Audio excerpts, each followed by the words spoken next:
Hello, hello, hello, and welcome back to the history of Indochina. Episode 3, Viet Resistance in French Indochina. Last time we left off in 1885 with the sack of the city of Hue and the flight of the young Emperor Ham Nghi, who launched the movement of resistance, Help the King. 1885 is the beginning de facto of the French colonization, even though the Indo-Chinese Federation did not formally exist yet. Today, we will cover the Vietnamese resistance to French colonization from 1885 and see how this resistance will become more and more radicalized until what I think is the major turning point between the birth and the death of Indochina, the mutiny of Yen Bai in 1930. This resistance can be divided roughly into three parts. The first moment of resistance is a reaction to the French takeover. Basically, people who were in power before want to go back to the way things were before the French. When those guys are defeated, the new resistance will take into account French occupation. But when the French refused any compromise, the resistance became more radicalized in the 1920s. So let's start in 1885 and the Help the King movement. This was initially a movement of scholars, of mandarins, of the elites of the former royal power. These were the guys who were running the show in Dainam. And you can see where these mandarins are coming from. They were at the top of the food chain before. And then the French took over and they lost authority, they lost wealth, and they lost honor. They fell from their pedestal basically. And I would have been upset too. With the French takeover, things fall apart, to use the title of Chinua Achebe's masterpiece. So when the Emperor Ham Nghi was captured in 1888, it was a mandarin named Phan Dinh Phung who continued the resistance until 1896. Phan Dinh Phung is an admired figure of the 20th century nationalists. He is considered as a sort of reincarnation of Tran Hung Dao, the famous resistance of the 13th century we talked about in the first episode. But if you mention Tran Hung Dao, you gotta mention Phan Yan, the traitor. And his reincarnation during these years of the early French conquest was another mandarin, a guy called Hoang Cao Cai. Cai felt that the tide has turned in favor of the French and that there was no going back.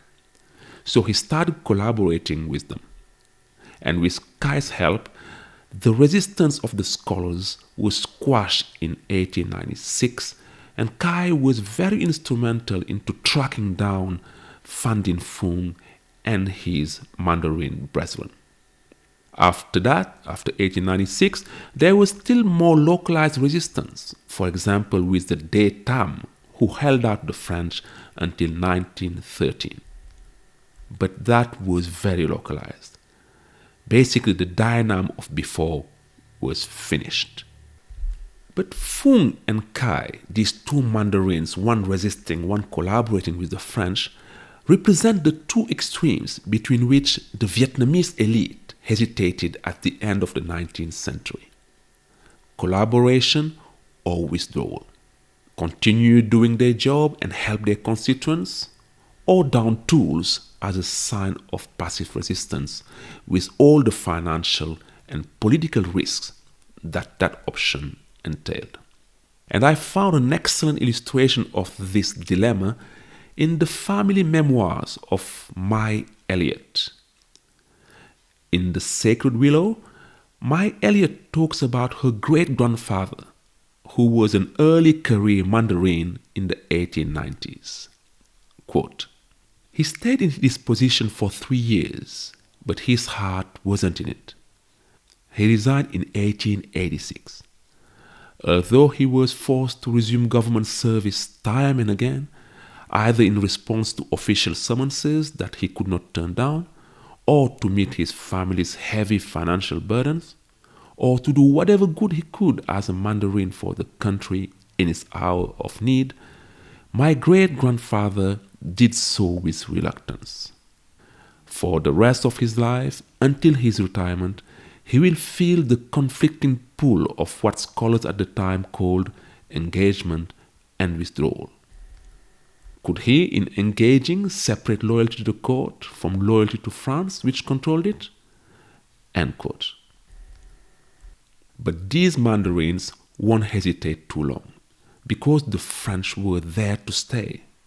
And with the appointment of a Governor General, a guy called Henri Doumer, in 1896, France forced the hand of the Mandarins and gave them two options. We are in charge now. Either you work for us and you submit to us, or you resign. And that was the official creation of French Indochina. And by the way, this Governor General Doumer will go all the way to the top and become president in 1931, before being assassinated in 1932. So what is this Indochina that Henri Doumer established?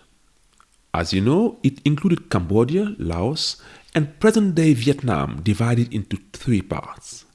The south was the colony of Cochin China. The center, around Hue, was the protectorate of Annam, and the north was the protectorate of Tonkin. The difference between a colony and a protectorate is that the colony is directly administered by France, while the protectorate is officially under the authority of the Vietnamese emperor, but wink wink, protected by France.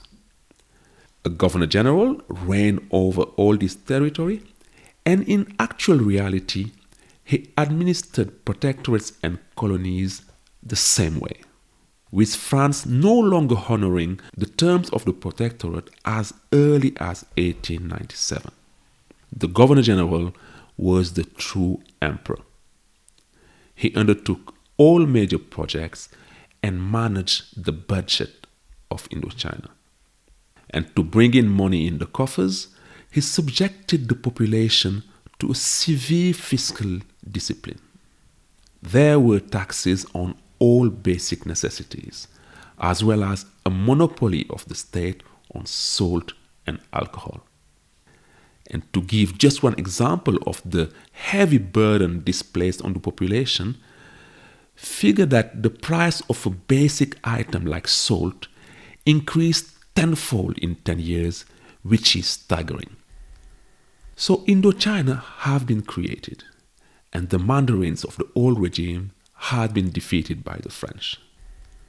Therefore, the second phase of the resistance was carried out at the beginning of the 20th century by figures who grew up during the French conquest and took in the new balance of power into their thinking. These guys share the same last name, Phan. It's Phan Boi Chau and Phan Chu Trinh.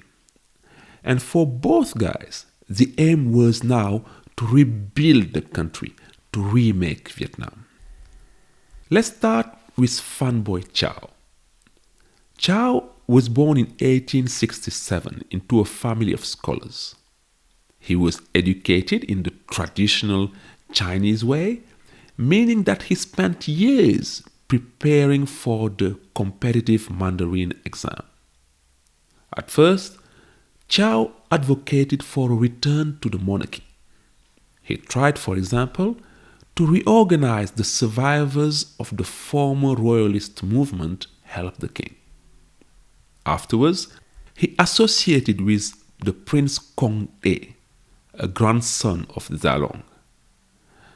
The prince and Chau traveled to Tokyo in Japan, as Japan was then the beacon of Asia. Remember that Japan had defeated the Russians in 1905, for example, so everybody was looking to Japan.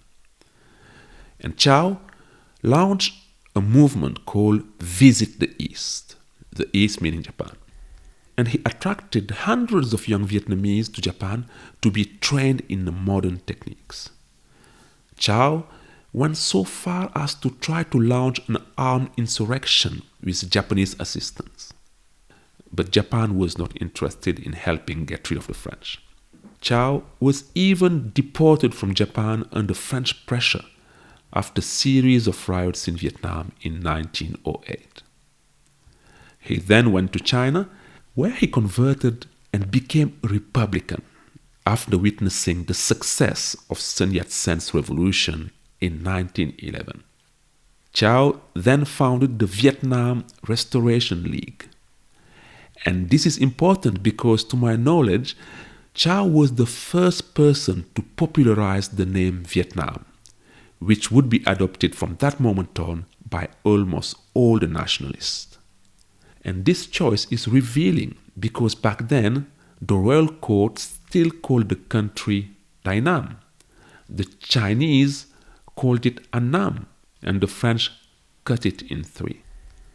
So Vietnam is of course a nod to Zalong, but the name was very modern as well, because it showed that Chao's aim was no longer about helping the king and Dai Nam, but about rebuilding the country without a king.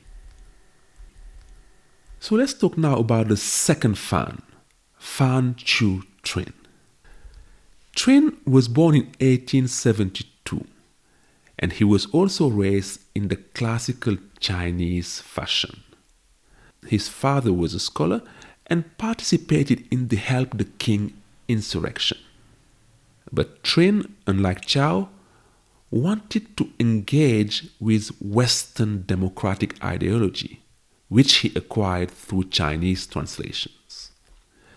Trinh criticized Chao's military option, and for him, Chao was delusional if he thought that an imperial power like Japan would help topple the French.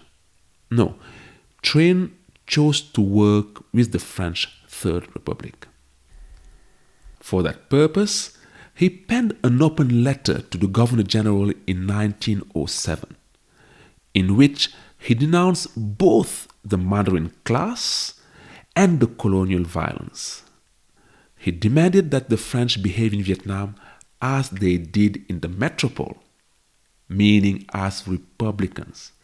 He demanded that the French do for Vietnam what Ferry did in France: free and compulsory education, respect for human rights, and access to citizenship for everyone.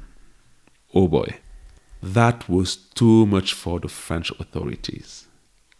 And after a series of riots in 1908, they arrested Trinh and threw him to jail in Pulo Condor. And yes, this dangerous agitator was guilty of admiring the French Third Republic. Trinh took the French at their word, and they did not like it one bit.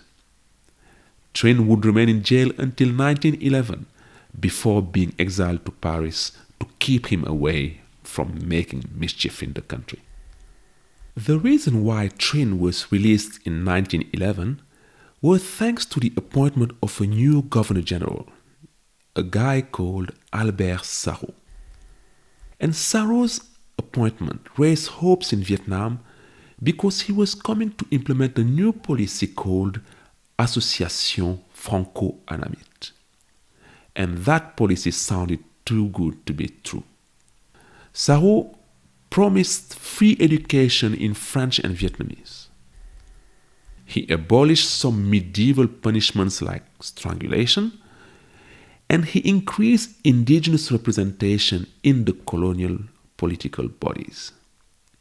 Sarraut also promoted press freedom and declared a general amnesty in 1918. Sarraut's agenda was music to the ears of the Vietnamese elites, and these Vietnamese elites applauded this agenda, seeing it as the first step towards a significant extension of their political rights, which Chao and Trinh were precisely seeking. Well, they were wrong. Sarro's reform agenda was too good to be true indeed.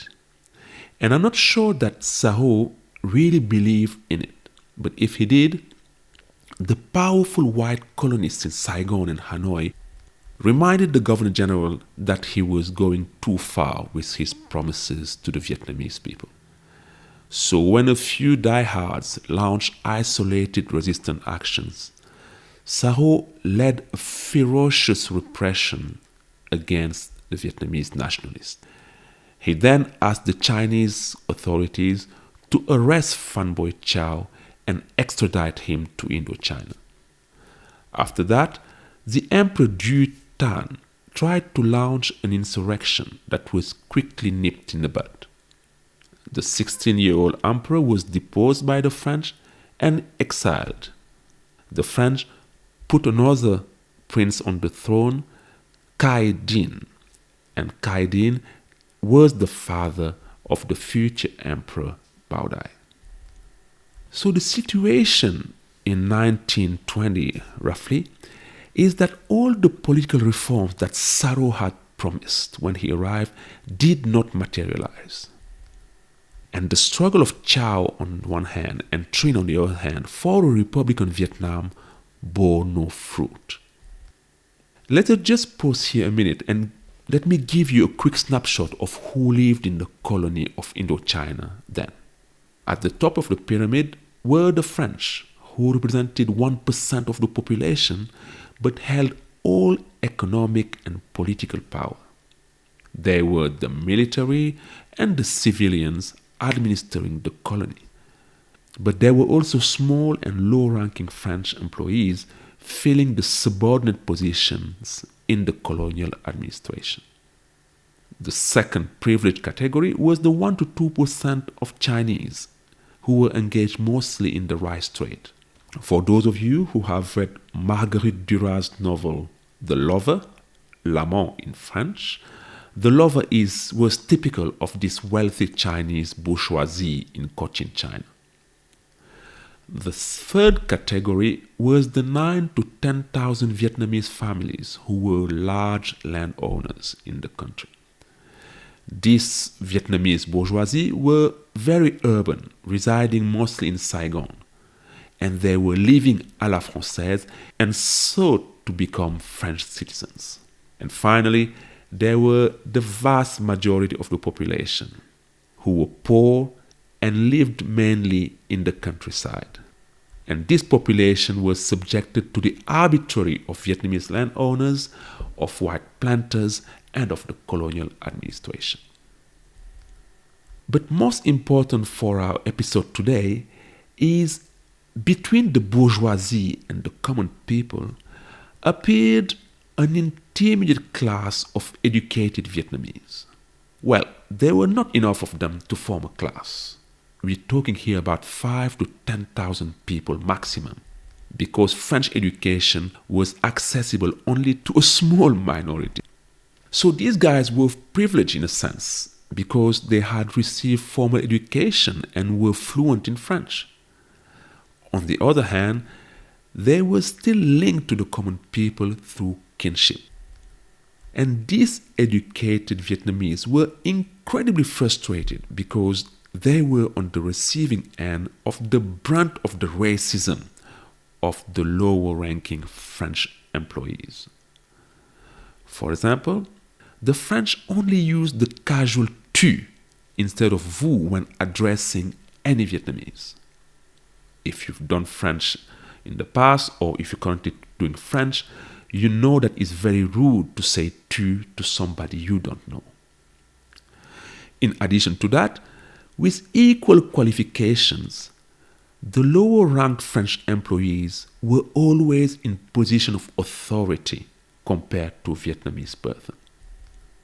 General Hin, who was the first chief of staff of the Army of South Vietnam, recounts the story of a comrade who, upon returning to Indochina after graduating from the École Polytechnique, which is the #1 engineering school in France, well, this guy, when he came back to Vietnam, had to report to a white foreman who didn't have half of his education. So you can understand that the young people then were educated but frustrated by the inherent racism of the colonial system. And that is why these are the guys who would spearhead the third phase of the resistance starting in the 1920s. And it was the radical protest of the youth in the 1920s that led to the Yen Bai mutiny in 1930. What happened at Yen Bai is that on the night of February 9th, 1930, in a garrison 150 kilometers roughly northeast of Hanoi, 200 Vietnamese riflemen, supported by civilian insurgents from the Vietnamese Nationalist Party, the VNQDD, well, these guys mutinied and assassinated 5 French officers. And to understand how we got there, 2 factors must be taken into consideration. First of all, the policy of association trumpeted by Albert Sarraut did not eventuate. And it was not like the French did not have potential partners in Vietnam. The wealthy Francophile Vietnamese bourgeoisie was not as radical as Trinh and Chau and was ready to cooperate with France. For example, Bui Quang Thieu, who founded the Constitutionalist Party in 1923. Thieu was inspired by Trinh first to demand judicial, educational, and political reforms, following the model of the Indian Congress. But unlike Gandhi and Nehru, Thieu and his party remained deeply elitist, for example, by refusing voting rights for all Vietnamese. Thieu and his party remained a bourgeois party, and fearing above all to be labeled anti-French. So they contented themselves with protecting the economic interests of the bourgeoisie. And when the youth was struggling in the 1920s and expecting support, the Vietnamese bourgeoisie sided with the French. And these youths were much more radical than Phan Chu Trinh and Phan Boi Chau. Let's take Nguyen An Ninh, the most prominent figure of the time. Ninh was born in 1900 and was educated in French and traveled to Paris when he earned a law degree at the Sorbonne. When he was in Paris, by the way, Ninh was attending the meetings of a little group called the Groupe des Patriotes Annamites, the group of the Vietnamese patriots, where Trinh was leading, and that was attended by a guy who will become one day Ho Chi Minh. When Ninh returned to Saigon, he started stirring the pot. He created a newspaper called La Cloche Fêlée, the Cracked Bell. It comes from a poem of Charles Baudelaire. And this is what he writes, for example, quote, "Freedom is conquered. It is not granted to us. When we demand reforms, we acknowledge the preeminence of the current regime." End quote. For Ninh, Sarraut's promises of association were not worth the paper they were written on. And France's mission civilisatrice, the civilizing mission, for Ninh, that was a myth, the aim of which was to always maintain the Annamite, that's how the French call the Vietnamese, to always maintain the Annamite as minors incapable of taking control of their own destiny. What he did as well was to try to use the legendary figures of the Vietnamese resistance and show them as example of how to act in the 1920s. So Tran Hung Dao and everything. But Ninh were as well openly against Confucianism. For him and for the youth in the 1920s, the time of the youth had come. And it was necessary to get rid of the nonsense about respect for the elders, because that was exactly what prevented any innovation from taking place in the country. And the young people loved the message that Ninh was putting out there. And don't forget that these guys are reading Rousseau, Voltaire in the original French, unlike the two fans, for example. And these guys are very modern because they write Vietnamese in the Latin alphabet and not in the Chinese character. Pham Van Dong, who would be the number 2 of the Communist Party later, was from this generation, as well as Nguyen Thai Hoc, the founder of the VNQDD, the Vietnamese Nationalist Party. And how did the French react faced with this young generation who was throwing Rousseau and Voltaire and wanted more radical action? Well, they called them intellectuals and tell them that to stop pretending to be intellectuals. In 1925, for example, the French Governor General summoned Nguyen An Ninh and told him, if you want to be intellectual, go to Moscow, end quote.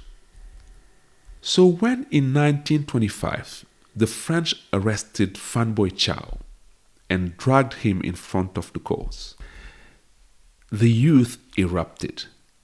The French launched the repression machine. Ninh was arrested and his newspaper was closed. And when Trinh died in 1926, it is estimated that 100,000 people walked him to the grave. And the young people took that opportunity to occupy the streets and launch a series of strikes protesting the colonial rule. This rebellion was met indeed by a very heavy-handed repression. Many students were thrown out of their high school. Some of them were arrested and thrown into jail. And in this hour of need, neither the constitutionalists from Bui Quang Cheu's party nor the monarchists with Pham Quynh, none of them lifted a finger to help the young people for fear of being labeled anti-French. Well, the radical youth would not forgive this, and both Cheu and Pham Quynh would be assassinated during the 1945 revolution. For the time being, though, in the 1920s until 1930, the immediate result of the repression at the hand of the French and of the lack of support from Vietnamese elites was the creation of the Vietnamese Nationalist Party, the VNQDD, by a 20-something teacher, Nguyen Thai Hoc. After the mutiny of Dien Bien failed, and before he was executed, Hoc penned a letter to the French National Assembly in which he justified his action, and he said that the creation of the VNQDD was rendered necessary by the total absence of reforms in the 1920s. Hoc had come to armed struggle because there were no other way, and that's why the VNQDD activists launched a campaign of assassinations that culminated with the failed uprising at Dien Bien.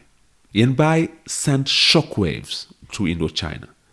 The French security services reacted promptly, and almost all VNQDD leaders were hunted down, arrested, and executed. A few of them fled to China, but would not return to Vietnam until 1946, along with the nationalist troops of Chiang Kai-shek. And what was also striking in the aftermath of Dien Bien was that the colonial authorities blamed the communists for the insurrection. For example, when he was going to pay homage to the dead French servicemen, the Governor General Pasquier said, I quote, "I am leaving to attend the funerals of the victims of communism," end quote.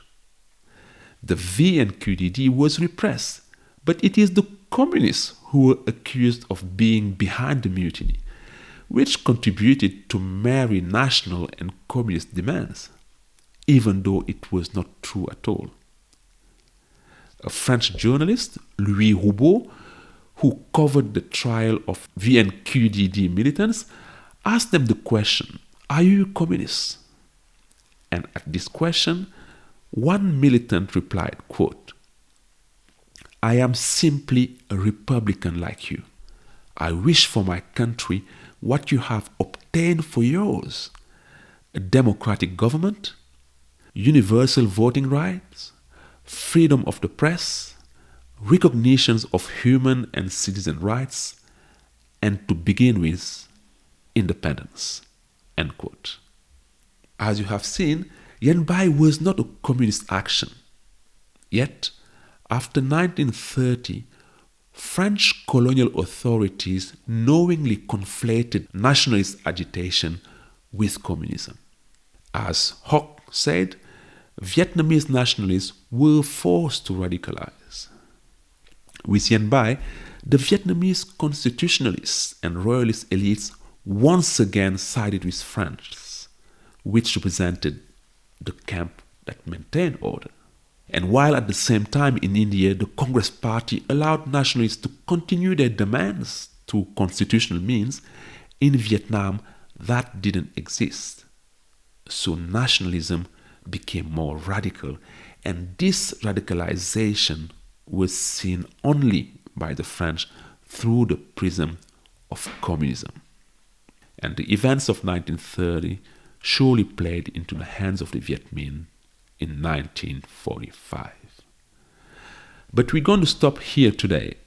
Next time, we'll cover the 15 years after 1930.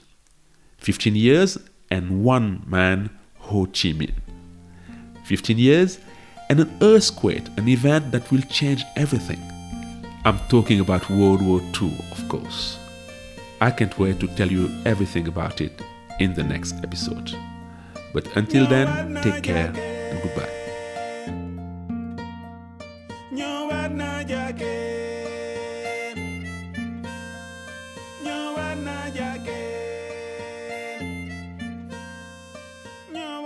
Jackie.